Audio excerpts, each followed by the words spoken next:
Morning class. हमने कल chemical classification of matter पढ़ लिया था, तो एक बार मैं रिकॉल करवा रही हूँ। हमने पढ़ लिया था कि मैटर दो था, प्योर और मिश्रण। तो हमने प्योर में एलिमेंट और कंपाउंड पढ़े थे। मिश्रण में हमने पढ़ा था समांगी और विषमांगी, और समांगी मिश्रण को ही हमने विलयन बोला था। और विषमांगी मिश्रण में दो टाइप कराई थी, कोलॉइडल विलयन और निलंबन। आज हम तीनों के बारे में डिटेल में पढ़ेंगे, कोलॉइडल विलयन, सॉल्यूशन और सस्पेंशन के बारे में। तो सबसे पहले कि जो सॉल्यूशन होता है उसके जो कण होते हैं सबसे छोटे होते हैं, ठीक है ना। तो जो सॉल्यूशन होता है उसके कणों का आकार 1 नैनोमीटर से भी छोटा होता है, ठीक है, 1 नैनोमीटर से छोटा। अब आपको अगर ये समझ में नहीं आए 1 नैनोमीटर से छोटा, नैनोमीटर का मतलब होता है बेटा 10 की पावर -9 मीटर से छोटा, ठीक है ना। इसका जो आकार होता है इससे बड़ा होता है, इनसे छोटा होता है। तो मैंने ये सारे साथ में इसीलिए लिखे हैं ताकि आपको पता चल जाए कि इसमें जो कण थे जो घोले गए हैं उनके पार्टिकल्स का साइज बहुत छोटा होता है, इसका थोड़ा बड़ा होता है, इसके सबसे बड़े कण होते हैं जो घुले हुए होते हैं उसके अंदर। सस्पेंशन के तो इतने बड़े होते हैं कि हमें दिखाई भी देते हैं, ठीक है ना। तो इसका जो होता है वो होता है 10 की पावर -9 मीटर। ये इसका था ना 1 नैनोमीटर से छोटा था, तो इसका होगा 10 की पावर -9 से लेके 10 की पावर -7 के बीच का। तो हम पहले यहां पर लिखेंगे ये 10 की पावर -9 से 10 की पावर -7 मीटर तक। या अगर आपको ये याद रखने में दिक्कत आ रही है आप इसको मिटा लें, दूसरा लिख लें। देखो ये हमने क्या याद किया, 1 नैनोमीटर से छोटा, एक तो याद रह ही जाएगा nm, ठीक है ना। तो 1 नैनोमीटर से 100 नैनोमीटर के बीच का, सिंपल।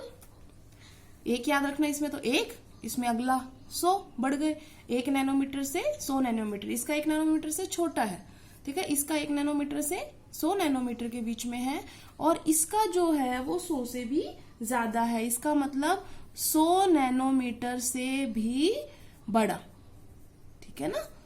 तो इसका मतलब सबसे बड़ा कण किसका हुआ, इसका।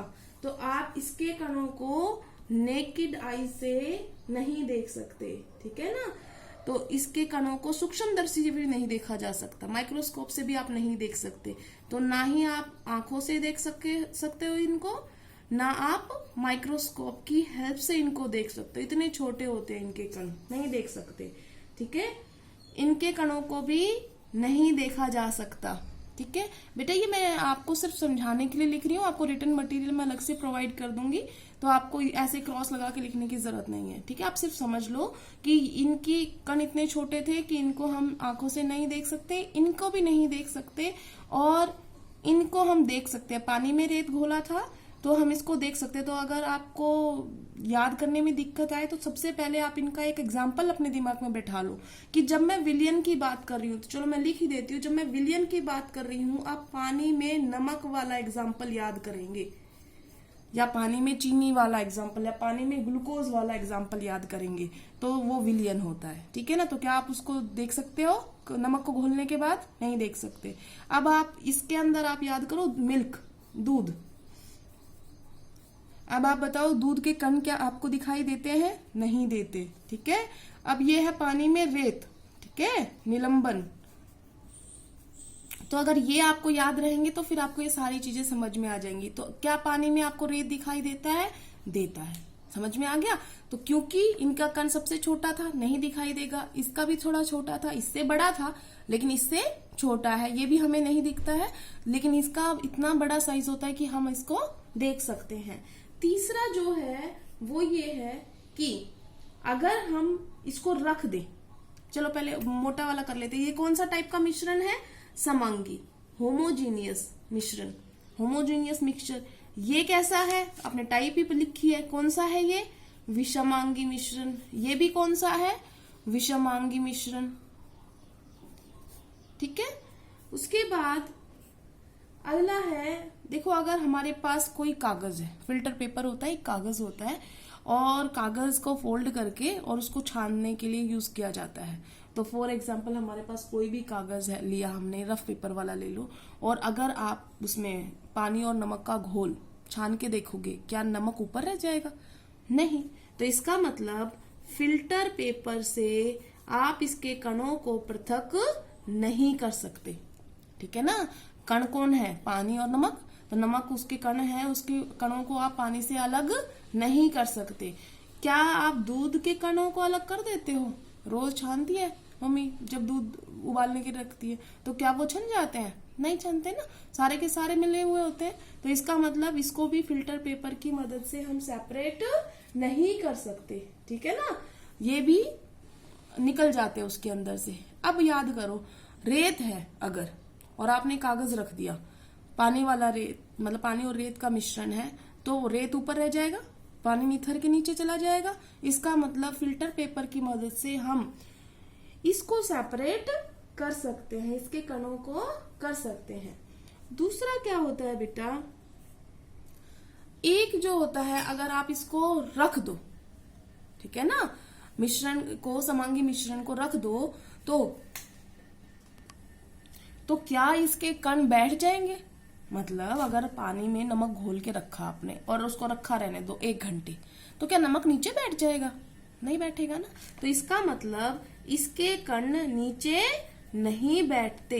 ठीक है, इसके नहीं बैठते नीचे। अब याद करो, क्या दूध के बैठ जाते? हाँ, क्या दूध ऐसा लगता है आपको कि उसके दूध को रखोगे तो वो बैठ जाएंगे, नीचे व्हाइट व्हाइट पाउडर इकट्ठा हो जाएगा, ऊपर पानी आ जाएगा? नहीं होता ना ऐसा।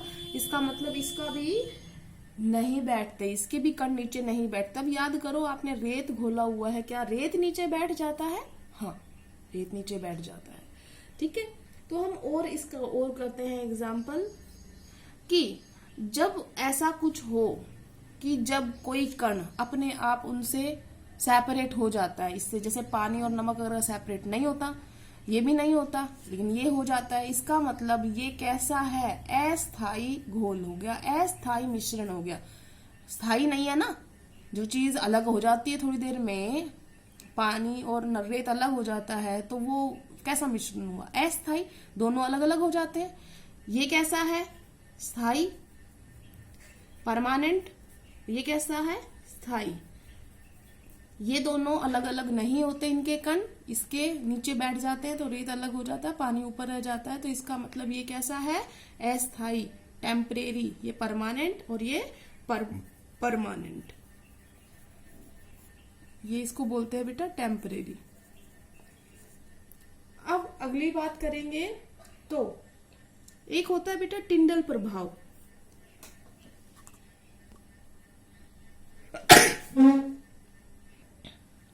टिंडल प्रभाव जो होता है वो जिनके कण बड़े होते हैं ना, वो दिखाते हैं। तो अब आपको पता चल ही गया होगा कौन दिखाता है। होता क्या टिंडल प्रभाव, वो भी बताएंगे। तो टिंडल प्रभाव जो होता है वो ये दिखाते हैं, ये भी दिखाते हैं, बट ये नहीं दिखाते हैं।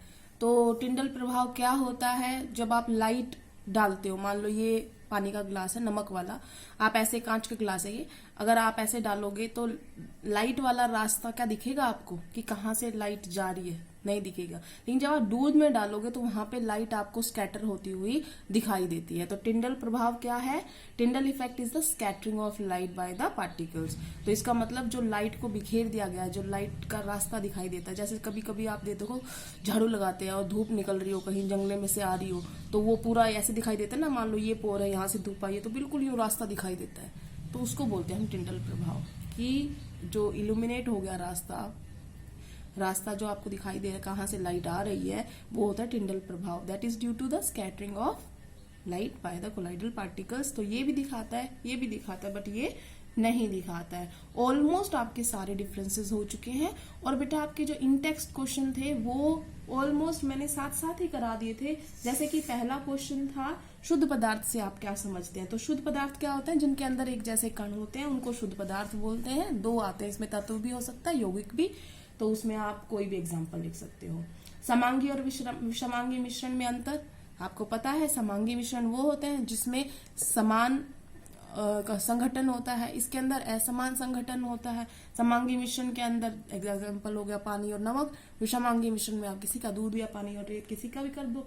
इसके अंदर समांगी मिश्रण के अंदर जो होते हैं उनके सभी अंशों के गुण और संरचना हर अवस्था में एक जैसे होते हैं, इसके अंदर अलग अलग होते हैं। ठीक है ना, जैसे आपको बताया था एक ऊपर से लोगे तो पानी आएगा, नीचे से लोगे तो पानी और रेत आ रहा है, बिल्कुल नीचे से लोगे तो रेत आएगा, तो अलग अलग आ रहा है, इसमें हमेशा सेम आएगा।